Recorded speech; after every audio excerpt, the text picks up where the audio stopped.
تو جب ان کے 100 شہید ہوں گے آپ ان کے اوپر سوال کیسے اٹھا رہے ہو؟ آپ سوال کرتے ہو نا کہ پیسے دیے تھے، آپ مجھے بتاؤ 10 سال میں کیوں یہ واقعات نہیں ہو رہے تھے؟ کیوں عمران خان کی حکومت میں بم بلاسٹ ختم ہو گئے تھے؟ کیوں عمران خان کی حکومت میں ڈرون حملے نہیں ہو رہے تھے؟ کیوں عمران خان کسی کی ڈکٹیشن نہیں لیتا تھا؟ تو تب تو امن تھا۔ کیا آپ نے پوری خیبر پختونخوا کی rescue 1112 police, infrastructure, school, colleges, ہسپتالوں، صحت انصاف کارڈ، اس کی آپ نے مثالیں نہیں سنی؟ لیکن آپ کی اپنی غلطیوں کی وجہ سے ریجیم چین آپریشن کا حصہ بن کے امریکہ کی مرضی پہ حکومت میں آ کے پھر جو چیزیں ہوتی ہے تو آپ سوال ان سے اٹھاتے ہو۔ نہ کرو یار بے شرمی، خدا کے لیے یار، ملک کو کس طرف لے کے جا رہے ہو؟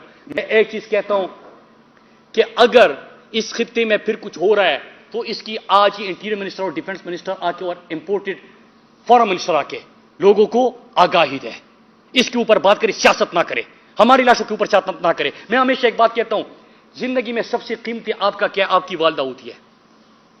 2008 میں میری والدہ کو گولی لگ چکی ہے، آج تک وہ پیرالائز ہے۔ ہمارا کیا جائے گا؟ میرا گھر تو 2008 میں تباہ ہو گیا تھا، لیکن کمٹمنٹ یہ کسی اور کی والدہ کے ساتھ یہ نہ ہو، کوئی اور پیرالائز نہ ہو، کسی اور سے گھر سے جنازہ نہ اٹھے، کسی اور کا گھر تباہ نہ ہو۔ تو ہماری تو یہ خواہش ہے یار۔ آپ اس کے بدلے کہہ رہے تو کہ یار باغی ہے یار، ریاست کے خلاف تقریریں کرتا ہے، ریاست دشمن ہے۔ مطلب یہ جواب نہیں ہے۔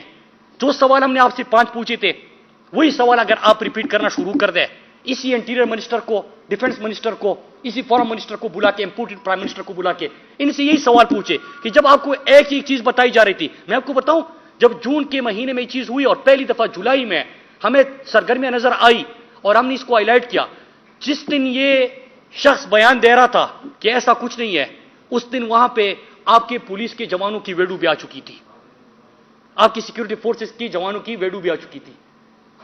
وہاں پہ پولیس نے کارڈن اپ بھی کر دیا تھا ان کو، لیکن بیان ٹی وی پہ کیا دیا جا رہا ہے؟ تو نہ کرے۔ اور جو لوگ یہ میڈیا کے کچھ لوگ جو کسی کے آج کل ترجمان بن گئے ہیں حکومت کے اور اس کے اوپر کہہ رہے ہیں کہ ابھی 1 گھنٹہ دھماکے کو نہیں ہوتا اور الیکشن وغیرہ کی ڈیبیٹ شروع کر دیتے ہیں، یہ تباہی کیوں آئی؟ اس لیے آئی نا کہ امپورٹڈ حکومت مسلط ہوئی۔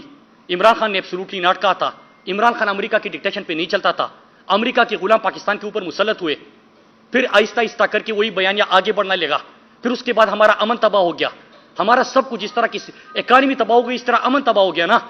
تو اس کا واحد حل کیا ہوتا ہے؟ واحد حل تو یہ ہوتا ہے کہ قوم کو فیصلہ کرنے دو، کہ خودداری سے فیصلے ہو، امریکہ کی ڈکٹیشن نہ ہو، ملک امن کی طرف نکلے۔